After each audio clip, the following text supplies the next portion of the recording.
Before we go to the Dharma talk, please join me in invoking the Buddha's name 3 times. Namo Shakyamuni Buddha, Namo Shakyamuni Buddha, Namo Shakyamuni Buddha. Dearest Venerable Teacher, dearest Sangha, good afternoon.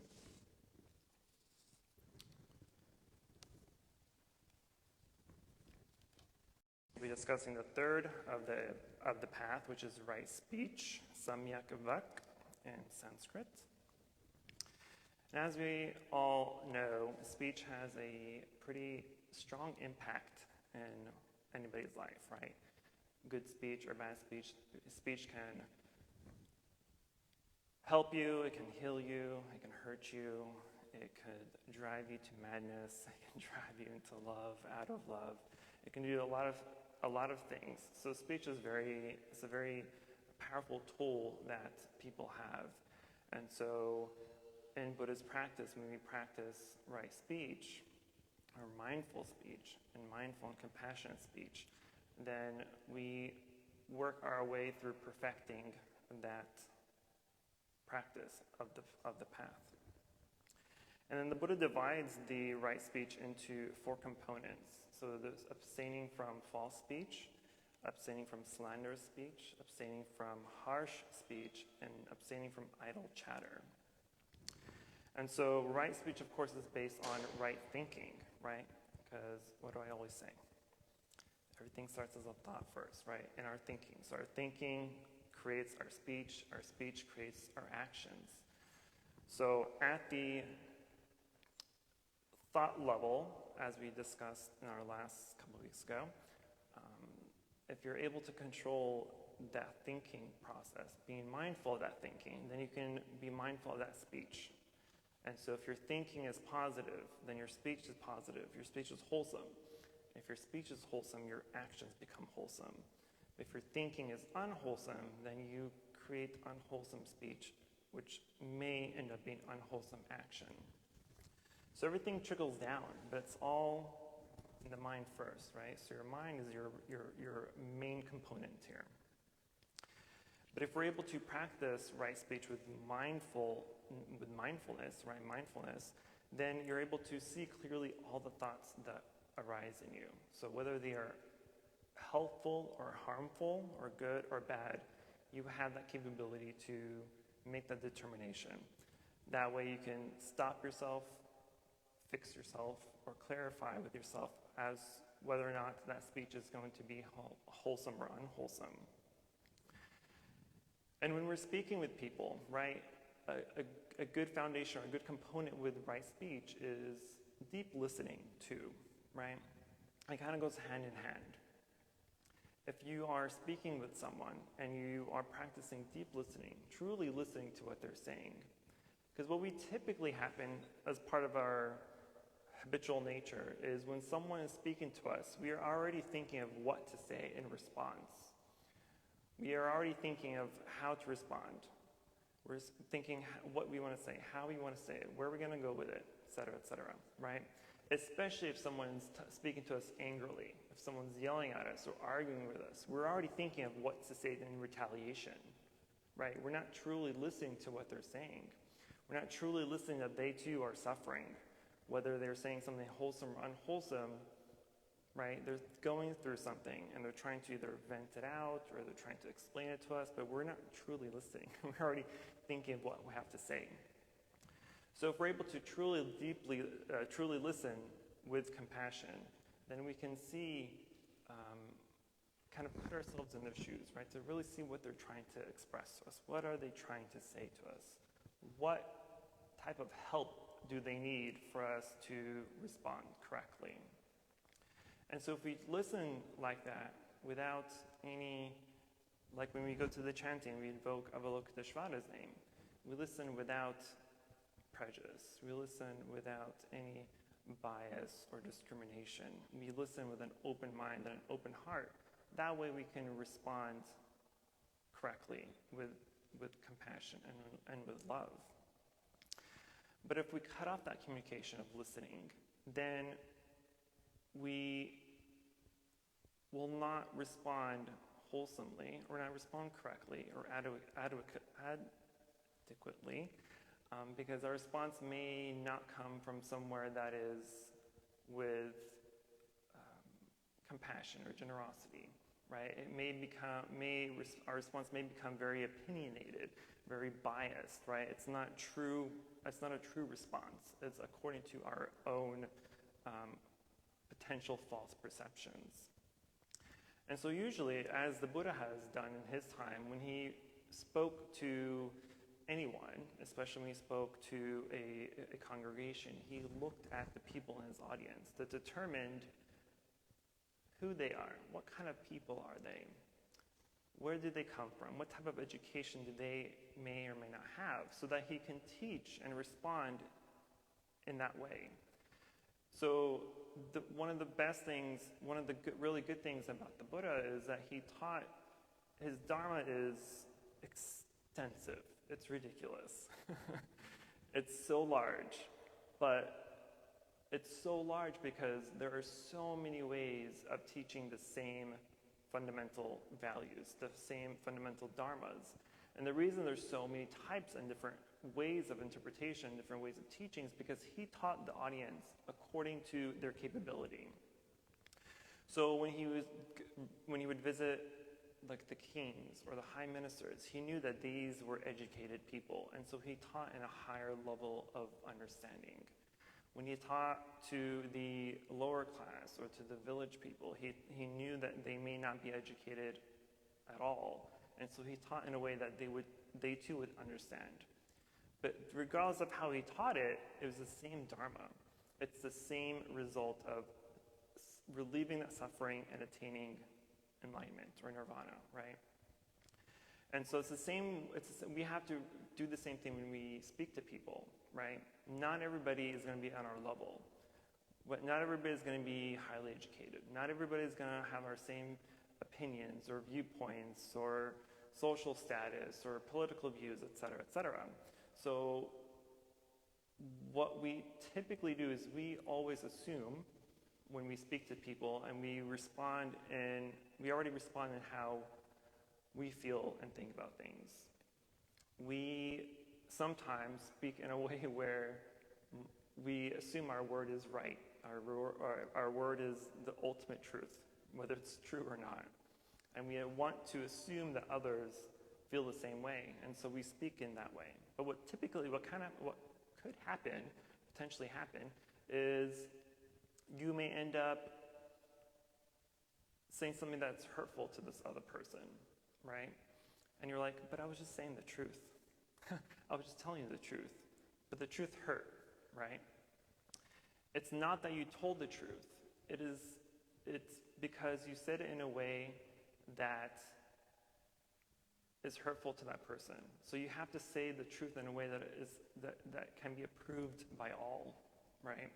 And there are ways to do that. We can all say something to someone that may not superficially be what they might want to hear, or that's nice particularly. But there's always a way of saying things in a way that is helpful and constructive for that person. And so of the 4 components, the first one was abstaining from false speech. So I'm going to recite a few verses of Dharma, of the Sutra. So from abstaining from false speech, this is the first component. The Buddha said, "Herein someone avoids false speech and abstains from it. He speaks the truth, is devoted to truth, reliable, worthy of confidence, not a deceiver of people. Being at a meeting or among people or in the midst of his relatives or in a society or in the king's courts and called upon and asked to witness to tell what he knows. He answers, if he knows nothing, I know nothing. And if he knows, he answers, I know. If he has seen nothing, he answers, I have seen nothing. And if he has seen, he answers, I have seen. Thus he never knowingly speaks a lie, either for the sake of his own advantage or for the sake of another person's advantage, or for the sake of any advantage whatsoever. So in this statement, the Buddha discloses both the negatives and the positives of this, right? And false speech is one of the 5 precepts, right? To abstain from lying. And so this component is more or less specifically pointing us to that precept of abstaining from lying. But as we've always mentioned, the determinative factor behind any transgression is intention, right? Because we can say something that is false, but we believe it's true, right? But the transgression, we don't break that transgression, we don't break that precept because we believe what we're saying is true. If a blind person, for instance, is trying to describe the color of an orange or an apple to someone, and they're colorblind and they don't really see the color of the apple as red or green or whatever other color they have, they may say, oh, this apple is purple. And they believe the apple's purple because that's what they know, that's what they see. But truly the apple's not purple. If there is a purple apple out there, give it to me, I want to try it. But in any case, the transgression there isn't necessarily breaking the precept because we believe what we're saying is true. But of course, lying or deceiving or the transgression as a whole can come in different guises, right? For the most part, it always falls under one of the 3 poisons, right? Ignorance, greed, or anger.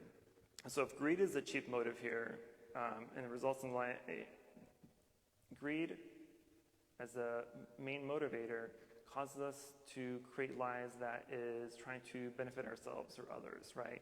Whether it's trying to gain material wealth, its position, or respect, or admiration, whatever it is, right? Because of the component of greed. If it's by hatred as the motive, then our false speech will come from a malicious lie. It becomes, our lies become malicious. It becomes hurtful or damaging to others because we have hatred and anger behind the lying. Or if it comes from delusion, then our lies become irrational lies or compulsive lies. They're interesting exaggerations. Even if we're lying for the sake of a joke, it is still false speech, right?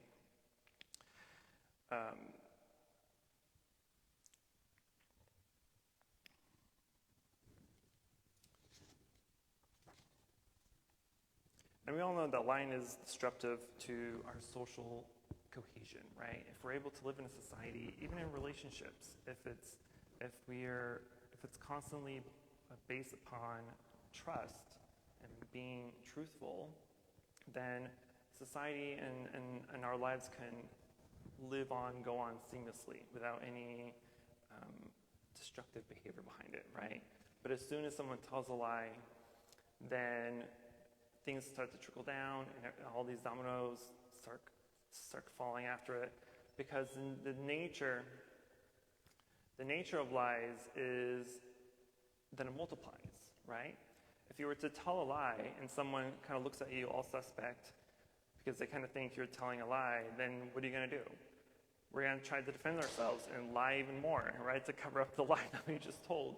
And so our lie becomes more and more and more, right? We lie on top of lies to try to cover ourselves. And eventually, after all this lying, the picture may come together, right? Everything may connect. But what happens is now that we're stuck in this cage of lies. And once we're stuck in a cage of lies, it's very difficult to get out. It's very difficult to create a key to open that lock. Otherwise, we have to either come clean, right? Or create more lies to cover up our lying in the first place. So we become the victim of our own lies, right? Because now we're stuck. And so if you are stuck, then you have no other option but to continue to lie or to come clean. And how many people want to come clean after they've created a mountain of lies? Because if you come clean, they're going to look at you and never trust you again, right? But with our practice, as we know, that wisdom consists in the realization of truth, right? And truth is not just a verbal proposition, but it's the nature of things as they are, right? And we've covered this when we went over the first of the Eightfold Path, right? Right thinking, right view. Right view is the ability to see things as they are, right? Without the disguise of the three poisons of ignorance, greed, and anger. So true wisdom here is to accept things as they are, right? Especially our truths when we're speaking with people. We don't go over any of the components here, right? We're not telling false speech. We're not speaking with slander or with harsh words or just by idle chatter. And the second component is abstaining from slanderous speech. And the verse from the sutra goes, he avoids slanderous speech and abstains from it. What he has heard here, he does not repeat there, so as to cause dissension there, and what he has heard there, he does not repeat here, so as to cause dissension here. Thus he unites those who are divided and those that are united. He encourages. Concord gladdens him. He delights and rejoices in concord, and it's concord that he spreads by his words. So slanderous speech here is the speech intended to create enmity and division, right? To alienate one person or a group of people.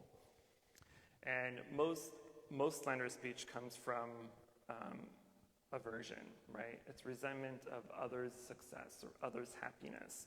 It's the desire to tear people down or split them apart, right?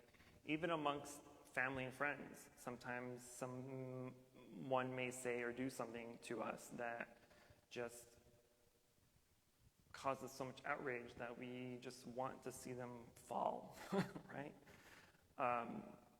And so, according to the Buddha, that slanderous speech is one of the most serious moral transgressions because the root of hate makes unwholesome karma already heavy enough, right? But slanderous speech typically comes after deliberation, right? Because we think about it, if we, like we mentioned earlier, if we are in a conversation where someone's yelling at us or we're arguing, we're already thinking in our mind what to say to retaliate. We're already thinking what we can say or do to defend ourselves, to defend our credibility, to defend our status or whatever it is. And so there's premeditation there to already say something, to say something negative.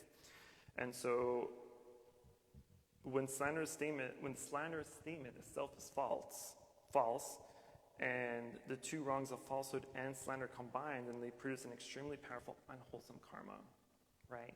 So not only are you saying false speech, but you're also saying slanderous speech, right? So it's like a double whammy to your karma. So the Buddha advises us to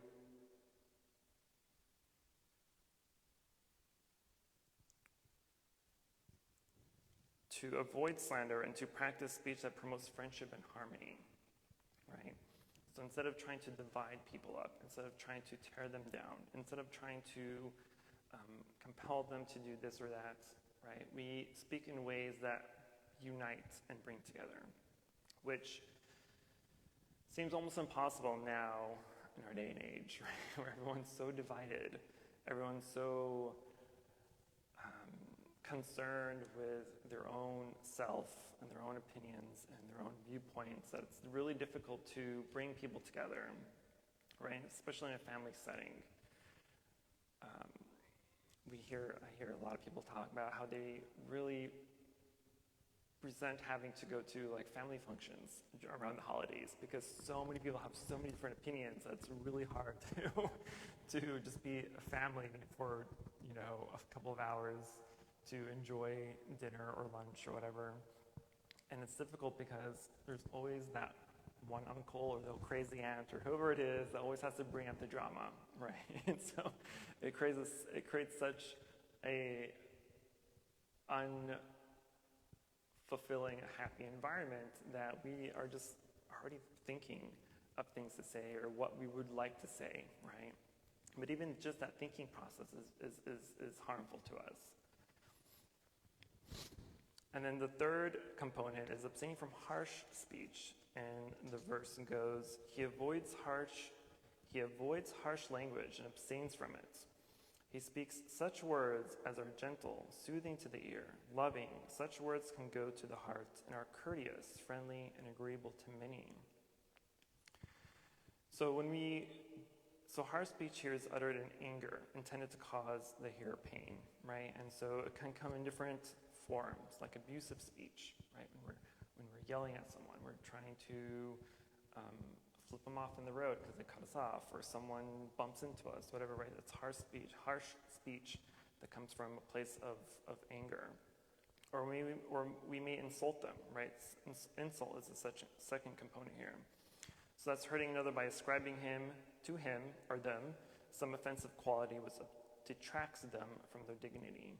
Or even sarcasm, right? Speaking to someone in a way that which seemingly lauds them, but with such a tone or twist of phrasing that the ironic intent becomes clear and causes pain. So some of you know that I'm quite sarcastic sometimes, but I hope that my sarcasm never comes from a place of malice or anger, right? I'm sarcastic in a very jokingly way. I hope at least that's the intent, right?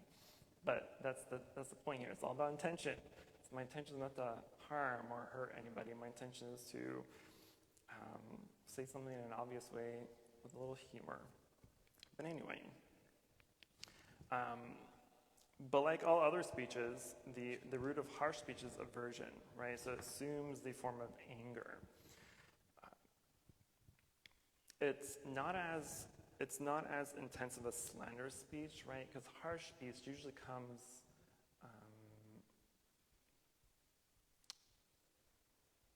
what's the word I'm looking for?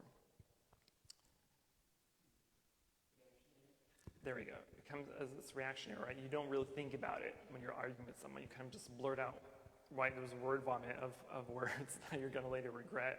Because with slanderous, as we mentioned, there's premeditation though. You're already thinking about it, right? So you have the opportunity to stop.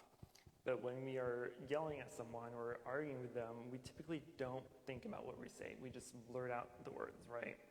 So there's a lot of word vomit that we'll later regret. So the antidote to harsh speech is patience, right? It's to learn to tolerate blame and criticism from others, to sympathize with their shortcomings, and to respect the differences in viewpoints and opinions, which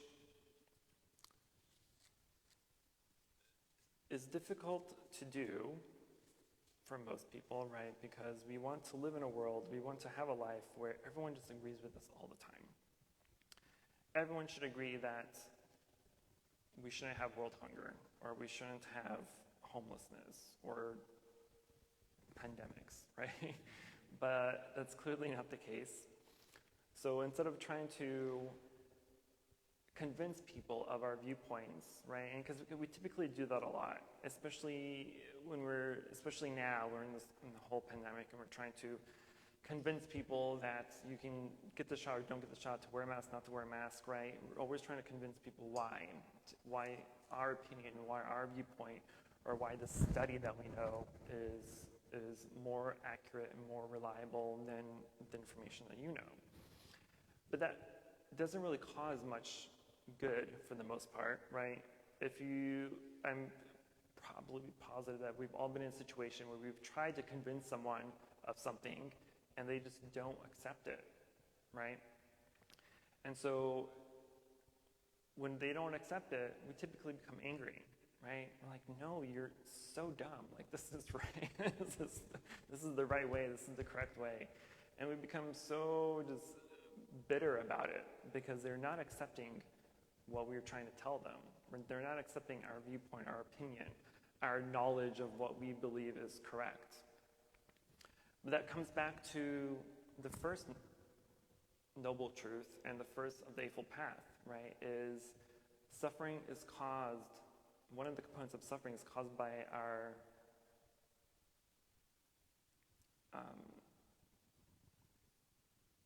assumptions that we have, right? Because we want to assume that people are knowledgeable. We want to assume that people know the correct study or whatever it is, right? We have all these assumptions, and so when people don't believe in them or accept them, then we try to figure out a way to change their mind. But that just causes us more suffering. Because like, okay, well, the person you're trying to convince is like, okay, I don't believe what you're saying, like, that's cool, like, you do you, I'll do me. But we're over here like, no, you don't understand, right? And so we're just pushing and pushing and pushing, trying to convince them of our way. And the last component is abstaining from idle chatter. And so the verse here goes, he avoids idle chatter and abstains from it. He speaks at the right time in accordance with faults, speaks what is useful, speaks of the Dharma and the discipline.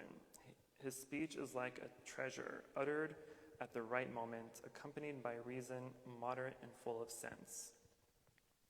So idle chatter here is described as pointless talk, speech that lacks purpose or depth. So we do this all the time. Right? We talk to talk. We don't talk to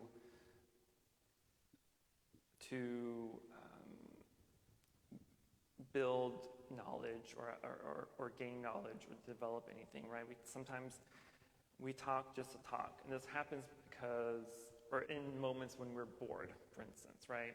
A lot of people just get very frustrated by being bored because they want something to do, right? We naturally want to always have something to do because we just can't accept being quiet or by ourselves or alone, right? We always have to be having something to do. And so part of that is this idle chatter where we are maybe calling up a friend and we're just talking just to talk, or watching useless videos, we're TikToking, we're Instagramming, or Facebooking. We're doing all these things to fill our time, right? Because we want something to do. So here the Buddha advises us to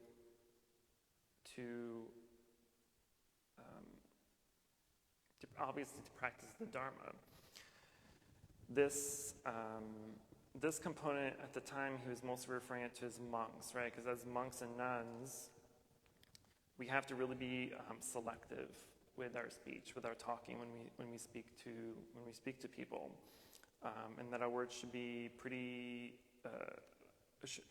primarily about the Dharma, right? About the practice, about mindfulness. But as lay people, right, you have the need for that affectionate small talk with your friends and your family, right? You have to talk for your work, and you have to talk with acquaintances. So during those times, there's a lot of times where you may not speak mindfully, right? You're just kind of, like I said, talking to talk. You're gossiping. You're passing around theories or conspiracy theories or whatever it is, right? A lot of the talk is untrue. It's just filler words, right? But even then, you really should be a little bit more mindful of the speech because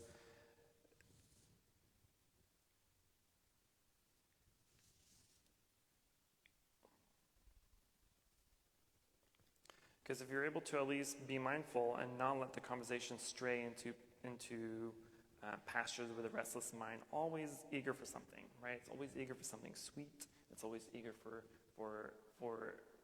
just to fill in the gaps of emptiness, of the loneliness that we have. But the point is to, even if you are speaking idly, right? If you're just kind of chit-chatting with people, at least speak in a way that is mindful, that is helpful, not hurtful or damaging, right? Because sometimes when we are speaking with friends, we can typically joke around a lot. But even that joking around can become a little damaging or hurtful because we may joke about other people, right? We're talking behind their back. Now we're making up stories. Now we're creating rumors. We're spreading rumors. And if we're not mindful of that, then that can continue, and that little joke, that rumor joke that we just created can spread out. Right now, other people know about it or hear about it, and once it eventually gets to that person that you're talking about, now they're hurt, right? They're wondering who started this. Or if they know that you started it, now you've kind of broken trust with them, right? You've broken that trustworthy bond of friendship. And now they're no longer going to believe you or trust you or potentially even want to be friends with you.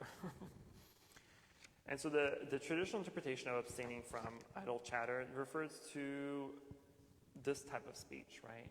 The filler speech. But nowadays, we can also include the new media, right? Social media, and everything else that comes with it. Email, texting, Facebook, Instagram, whatever, right? So now our idle chatter is not just in person, but now it's also virtual as well, right? So modern Dharma teachers and commentary also includes social media as well, because we can do a lot of idle chatter on social media. Sifting through unhelpful information is now considered idle chatter, right? Because we're sifting through entertainment blogs, for instance, right? You're like, oh, what are the Kardashians doing now? Who cares? Right? We put so much pressure on what the Kardashians doing, or whoever, any other celebrities, or even sport teams, right? A lot of people get so angsty around sports that it always baffled me, right? I played tennis for almost 10 years, and tennis was like my go-to. But I never considered tennis or watching tennis or like I'm having so many brain farts today. Investing, there we go. So I've never invested myself into who's going to win or who's losing, right? But so many people do, especially around Super Bowl. People go so crazy around who's winning and who's losing. And if their team lost, then their world just shattered and ended for some apparent reason, right? And so when you go through all this type of media and you are investing so much time and so much effort, we really have to be mindful of that and kind of ask yourself why, right? What are you getting out of this? Is it helpful to you? Is it helping you in your practice at all? Right? What is it doing? What is it doing for you? What benefits are you getting from this? Right? If you're not getting any benefits besides just cheering for your team, then it's not a helpful mindset to have. Checking the time because you know me.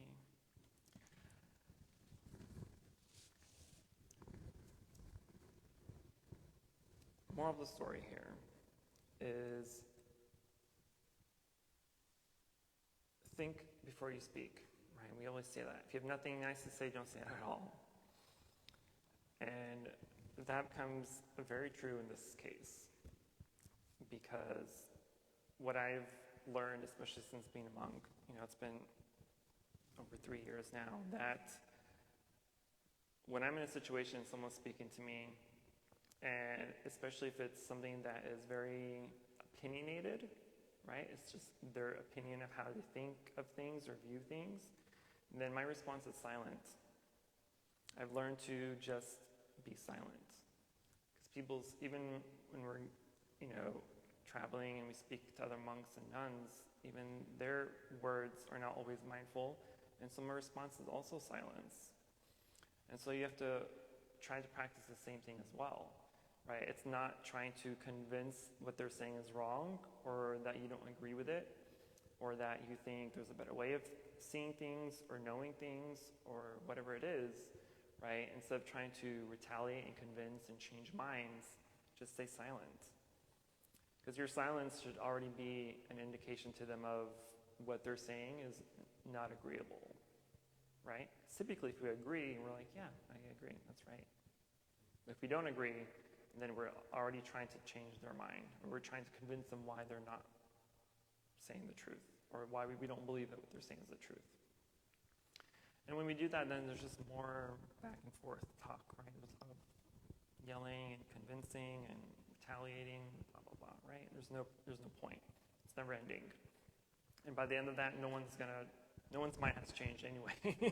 So you just spend 10, 15 minutes trying to convince someone and they're still not convinced anyway. So what was the point? You wasted 10, 15 minutes. And so as we practice and learn to be more mindful of our thoughts, we have the ability and the time to go over those thoughts before we can say anything. That way, when we do say something, it comes from a place of compassion and generosity and love. It becomes more likable, agreeable to people. So if you're arguing with your spouse, siblings, coworker, and they say something that you don't agree with, just stay silent and smile. That'll annoy them, but that's still the correct practice regardless. Okay, I'm going to stop there. Any questions, concerns, emotional outbursts? I saw this quote a few months ago that really helped me with the understanding of right speech, which is the axe forgets but the tree remembers. So how often we say something hurtful or disparaging to somebody, especially somebody we interact with frequently, and it's just been fun, and we don't reflect on it. And that really pulled me in. It's like, whoa, how many times have I said something to somebody, and what do they harbor from that? How has that changed them as a person or us in our relationship? Stuff like that really helps me kind of tie in a little bit. You get over to your talk. Yeah, because typically when something bad happens to us, or when someone says something bad to us, we're going to remember that for quite some time, and not really remember the good things that they may have said to us. There was a good story that the Buddha told one of his earlier disciples who had an anger management problem. And he told the story of a father and son, and the son had always been an angry child.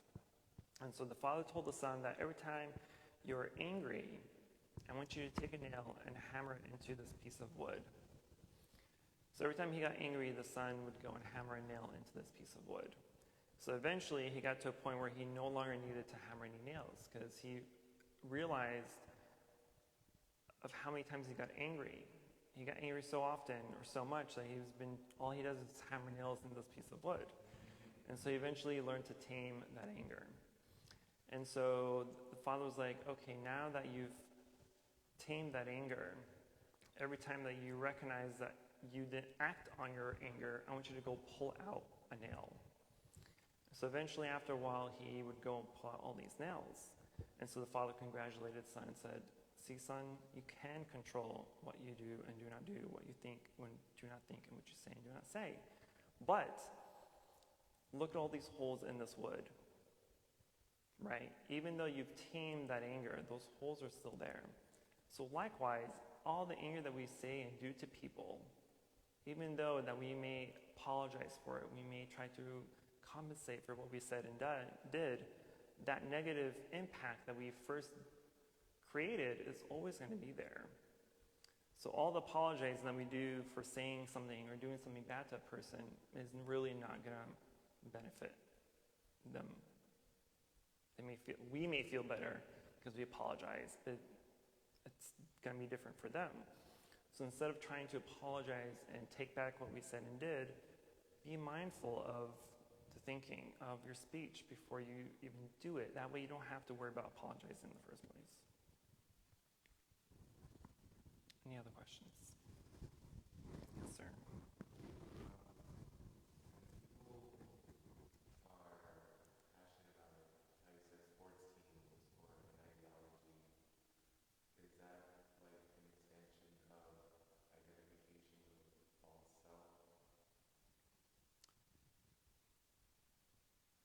It is an identification with ego, because now we are taking something that is outside of ourselves, right? So it is part of non-self. It's easier to interpret, it's easier to explain by using the ego example. Because for a sports team, and it's typically of a place that you were born or raised or lived at, right? And so you're like, that's my team because that's where I was born, whatever the reasoning is, right? And so we are now associating that team with our hometown, or we went to school, or where we grew up, so they think it's part of them, right?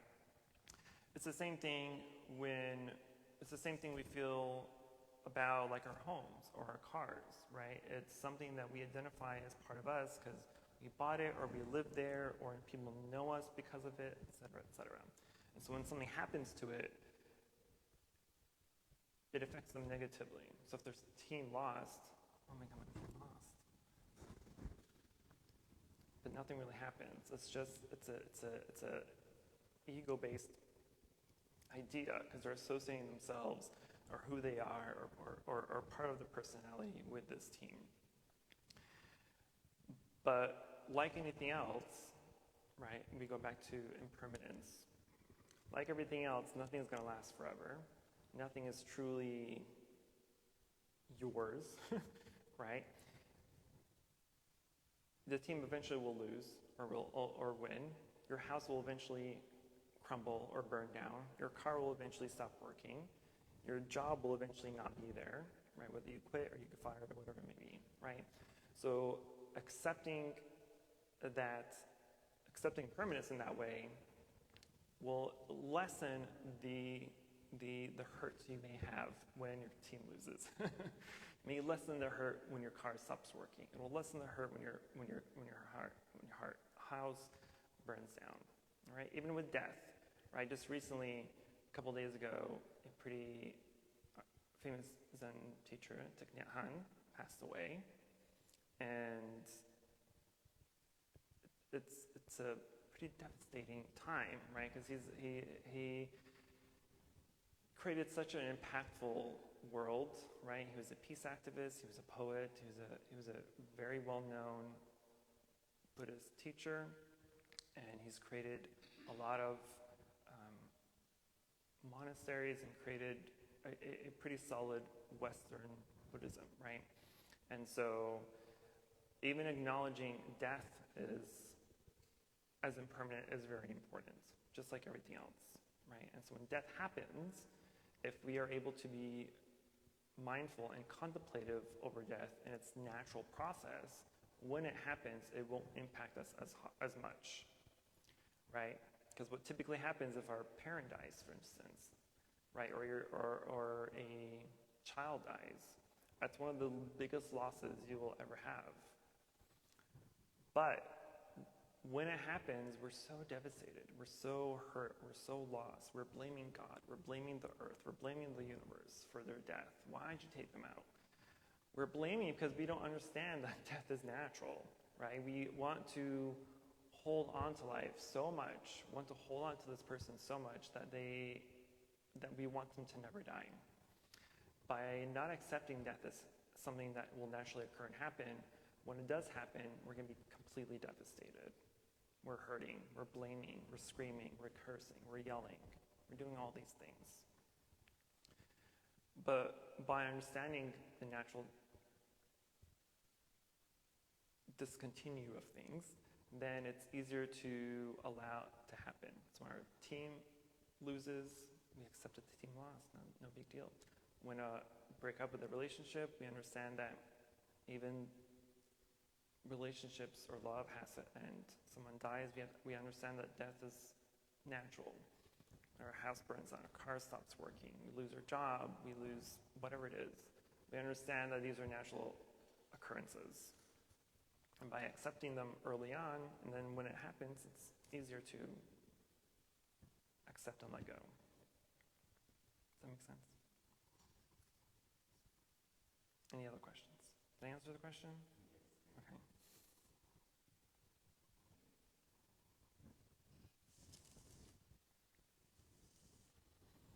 Okay, well, if you have no questions, then we will transfer the merit and go into chanting.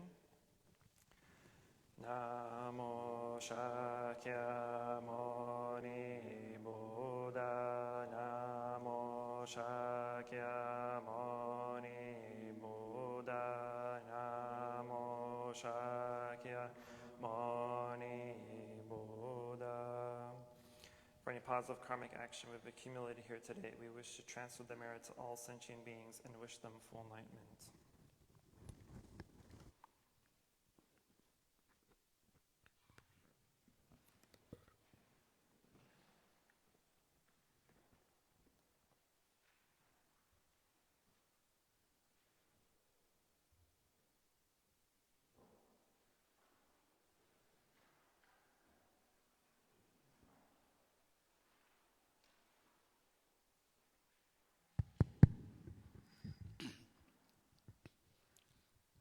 Today we chant the New Year celebration to prepare you, because this coming Monday Eve we celebrate the New Year's, the Oriental New Year's Eve.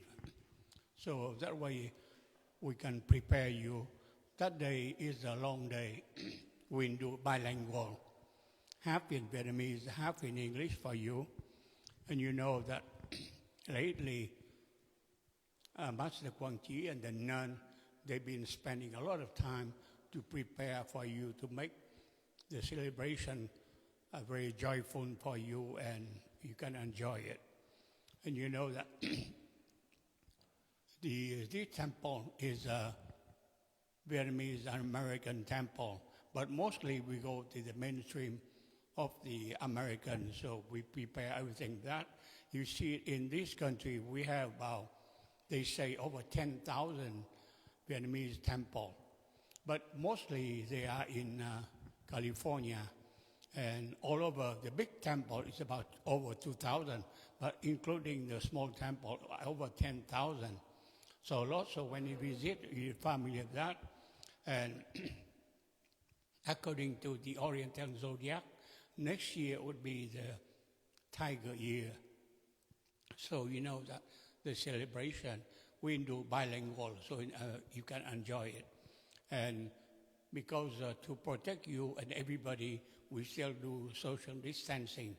And we have a mask. Like with the monk, we're not very close to you. We didn't see, we wear a mask, but all of you, we have a mask for all you. And for the food, we have the food to go. We prepare in the box. That way, after ceremony, you can have the box to go, because we try to avoid it. And we practice the social distancing to protect you. This year, we don't have any music because we try to avoid it.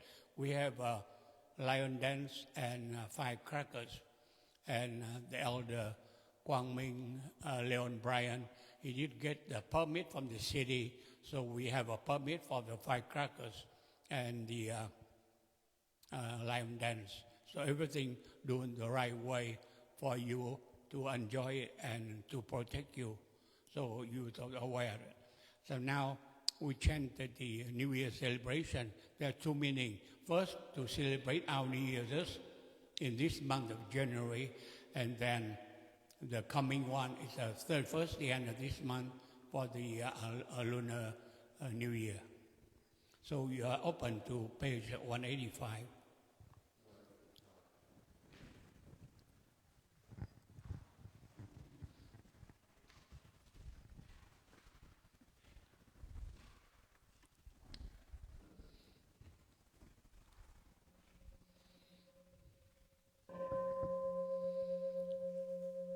Prayer for peace. Namo Sakya Muni Buddha. Namo Sakya Muni Buddha. Namo Sakya Muni Buddha. O great blessed Buddha, you are the treasury of compassion and wisdom, and bestower of supreme inner peace. You who love all being without exception are the source of happiness and goodness that guide us to the path of liberation. The fourfold Sangha gathered today to welcome the new year, to pay homage to the Buddhas and Bodhisattvas in the 10 directions, and bless this year with health, prosperity, and understanding. The inexhaustible virtue of the world honor one cannot be adequately praised. We at Phước San Antonio Buddhist Temple on this day gather as fourfold Sangha come to altar, meditate, and chant, praise the virtuous action of the Buddha, and offer this prayer. May the path of Buddha grow brighter. May the Dharma become clearer. May this world and country be at peace. May all follow the way of right practice. May nature be safe. May people everywhere be free and equal. May the path of liberation appear to everyone and the Dharma rainfall everywhere, benefiting all beings.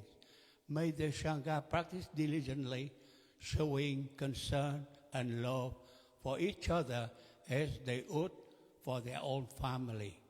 We aspire to follow the example of the Buddhas and Bodhisattvas in the 10 directions. We welcome another year to our lives and pray all sentient beings be free from suffering and the cause of suffering. May they be healthy, happy, successful in their aspiration. Namo Sakya Muni Buddha. Namo Sakya Muni Buddha. Namo Sakya Muni Buddha. Inviting the bell. Bodhi Speech and mind in perfect oneness, I send my heart along with the sound of the bell. May the hearers awaken from forgetfulness and transcend all anxiety and sorrow. Listen, listen, this wonderful sound brings me back to my true home. Incense offering. In gratitude we offer this incense to all Buddhas and Bodhisattvas throughout space and may it be fragrant as earth herself, reflecting our careful efforts, our wholehearted mindfulness, and the fruit of understanding slowly ripening. May we and all beings be companions of Buddhas and Bodhisattvas. May we awaken from forgetfulness and realize our true home. Opening verse. The incense in the censer now is burning. All the Dharma realm in every place, auspicious clouds appearing. Our sincere intention thus fulfilled, as all Buddhas now show their perfect body. Homage to the incense cloud canopy, Bodhisattva and great Bodhisattva. worship for bowing. We bow together. Om to the eternally Buddha's the supreme Dharma and sagely Sangha throughout the Dharma realm and the realm of empty space of time.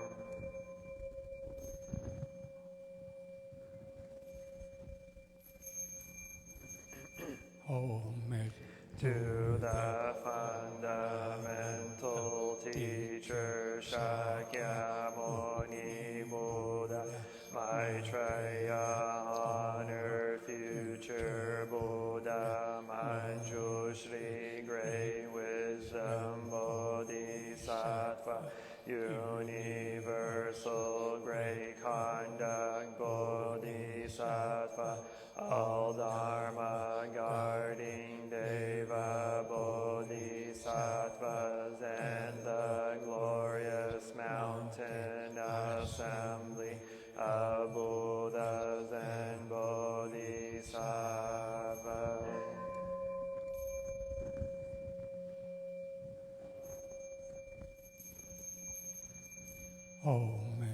To Amitabha Buddha in the land of ultimate Avalokiteshvara, great compassion Bodhisattva, great strength Bodhisattva, earth store great vow Bodhisattva, and the assembly of great pure sea-like Bodhisattva.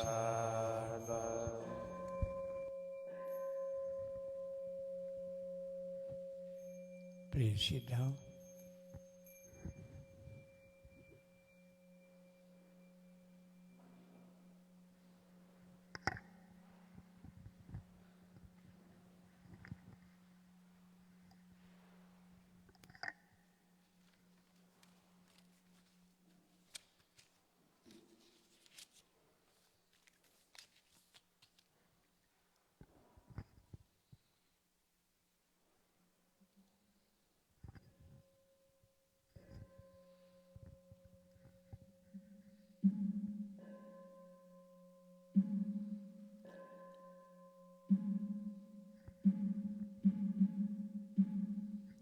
The great compassion mantra, Namo Great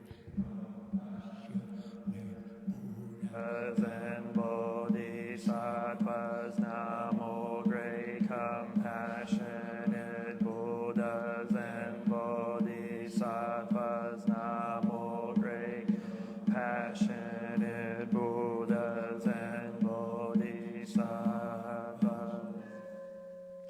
Namo Ratnatrayaya, Namo Arya Varokiteshavaraya, Bodhisattvaya, Mahasattvaya, Mahakarunikaya, Om Sarvaravaye, Sudanadasya, Namoskidvahi Mamarya, Varokiteshvaram Brahma, Narakindi, Hrimahavaswami, Sarvaharhatu Shobham, Ajiyam, Sarvasattva, Namo Vastava, Namo Vakamavitato,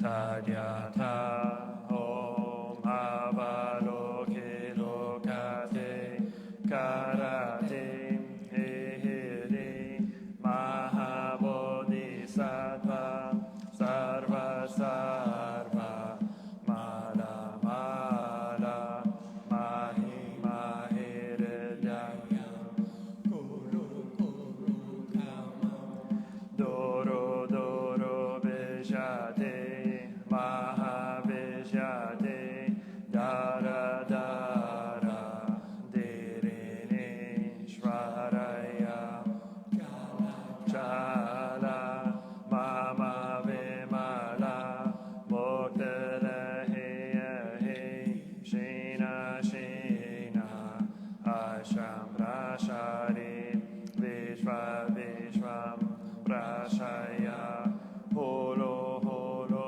Mara, Holo Holo He, Sara Sara, Siri Siri, Soro Soro, Bodhiya Bodhiya, Bodhaya Bodhaya,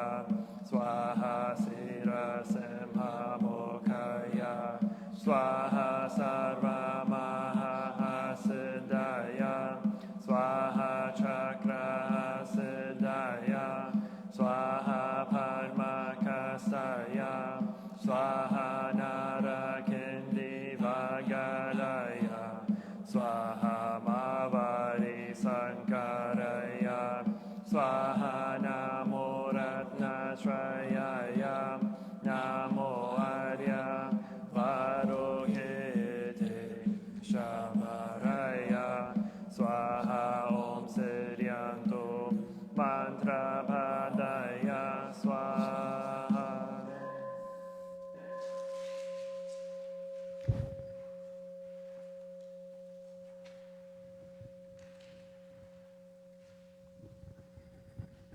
The Dhamma Body body is bringing morning light and concentration. My heart is at peace. A half smile is born on mine. This is a new day, and I vow to go through it in mindfulness. The sun of wisdom has risen, shining in every direction. Noble Sangha, diligently bring your mind into meditation. Namo Shakyamuni Buddhaya. Namo Shakyamuni Buddhaya. Namo Shakyamuni Buddhaya. was for the opening of Sutra. The Surpassed, profound, and wonderful Dharma is difficult to encounter in hundreds of millions of eons. I now see and hear it, receive and uphold it, and I vow to fathom the Tathagata's true meaning. Namo Shakyamuni Buddha, Namo Shakyamuni Buddha, Namo Shakyamuni Buddha. The Sutra on Happiness. Thus I Have heard at one time the Buddha dwelt Ashravasti in the Jeta grove in the garden of the benefactor of orphans and the solitary. Late at night a Deva appeared whose light and beauty made the whole shine radiantly. After paying respects to the Buddha, the Deva asked him a question, saying in verse, many gods and men are eager to know what are the greatest blessings which bring about a peaceful and happy. Please, Tathagata, will you teach us? The Buddha replied, not to be associated with them, to live in company of wise people, honoring those who are worth honoring. This is the greatest happiness, to live in a good environment, to have planted good seeds, to realize that you are on the right path. This is the greatest happiness, to have a chance to learn and grow, to be skillful in your profession or craft, practicing the precepts and loving speech. This is greatest happiness, to be able to serve and support your parents, to cherish your own family, to have vocation that brings you joy. This is the greatest happiness, to live honestly, generous in giving, to offer support to relatives and friends, living a life blameless conduct. This is the greatest happiness, to avoid unwholesome actions, not caught by alcoholism or drugs, and to be diligent in doing good good things. This is the greatest happy. To be humble and polite in manner, to be grateful with a simple life, not missing the occasion to learn the Dharma. This is the greatest happy.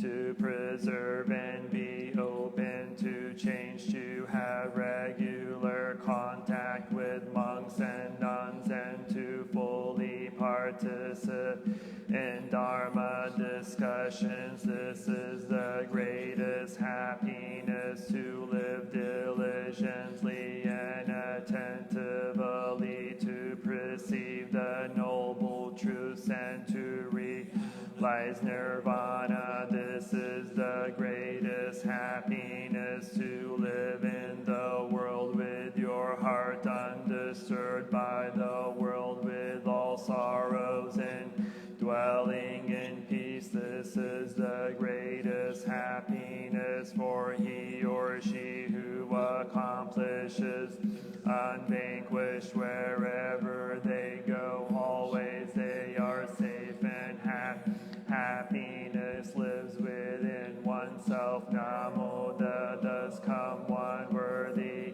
of offerings of proper and universal knowledge, perfect in understanding and conduct skillful. The world through liberation, perfect and complete understanding of all worldly dharma, unsurpassed night taming hero, teacher of gods and people, Buddha, the world honored one. Of the Panaparamita, the Bodhisattva Avalokita, while moving in the deep course of Prajnaparamita, shed light on the five skandhas and found them equally empty. After this penetration, he overcame ill-being. Listen, Shadiput, form is emptiness, emptiness is form, form is not other than emptiness, emptiness is not other than form. The same is true with feelings, perception, mental formations, and consciousness. Listen, Shadiput, all dharmas are marked with emptiness. They are neither produced nor destroyed, neither defiled nor immaculate, neither increasing nor decreasing. Therefore, in empty is neither form nor feelings, no perceptions, nor mental formations, nor consciousness, no eye or ear or nose or tongue or body or mind, no form, no sound, no smell, no touch, no object of mind, no realms of elements, no interdependence or extinction of them, no ill-being, no cause of ill-being, no end of ill-being, and no path, no understanding, no attainment, because there is no attainment. The Bodhisattva's ground in Prajnaparamita find no obstacle. For their minds having no obstacles, they overcome fear, liberating themselves forever from illusion and realizing perfect nirvana. All Buddhas in the past, present, and future arrive at Anuttara Samyak Sambuddhi. Therefore, one should perfect understanding is the highest mantra, the unequaled mantra, the destroyer, the incorruptible truth, the mantra Prajnaparamita should therefore be proclaimed. Gate, gate, para, gate, para, samgate, bodhi, swaha, gate, gate, para, gate, para, samgate, bodhi, swaha, gate, gate, para, gate, para, samgate, bodhi, swaha, om mani padme hum, om mani padme hum, om mani padme hum, om mani padme hum, om Padme Hum Om Mani Padme Hum Om Mani Padme Hum Om Mani Padme Hum Om Mani Padme Hum Om Mani Padme Hum Om Mani Padme Hum Om Mani Padme Hum Om Mani Padme Om Mani Padme Hum Om Mani Padme Hum Om Mani Padme Hum Om Mani Padme Hum Om Mani Padme Om Mani Padme Hum Om Mani Padme Hum. Transfer the merit. May All beings without limits, without end, have a share in the merit just now made, and in whatever other merits I have made, those who are dear and kind to me, beginning with my mother and father, whom I have seen or never seen, and others neutral or hostile beings established in the cosmos, the three realms, the four modes of birth, 5, 1, or 4 aggregates wandering on from realm to realm, if they know of my dedication of merit, may they themselves rejoice, and if they do not know, may the devas inform them by reason of their rejoicing in my gift of merit. May all beings always live happily, free from animosity. May they attain nirvana and their radiant hopes be fulfilled.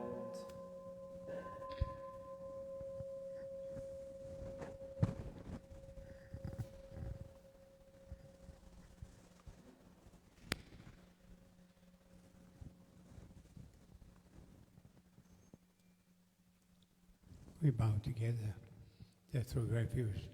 I Take refuge in the Buddha, the one who shows me the way in this life. I take refuge in the Dharma, the way of understanding and of love. I take refuge in the Sangha, the community lives in harmony and awareness.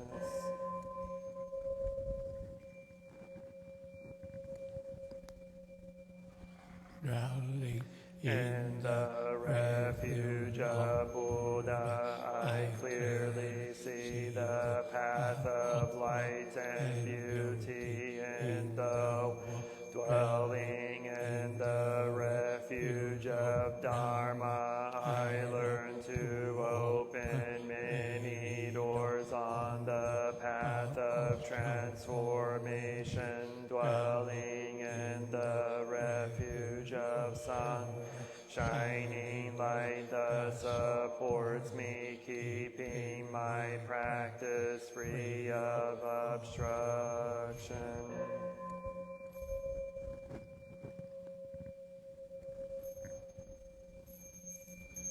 taking refuge in the Buddha.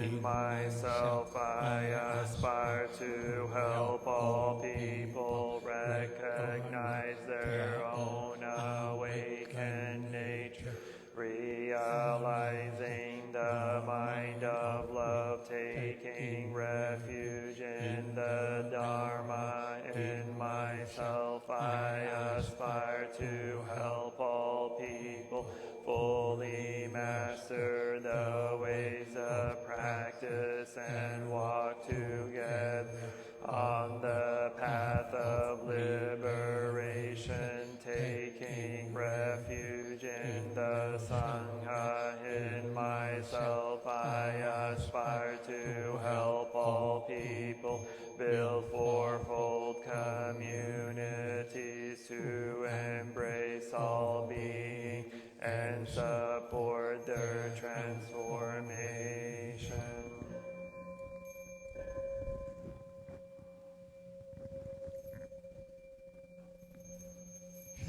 merit, reciting the sutras, practicing the way of awareness gives rise to benefits without limits. We vow to share the fruits with all beings. We vow to offer tribute to parents, teachers, friends, and numerous beings who give guidance and support along the path.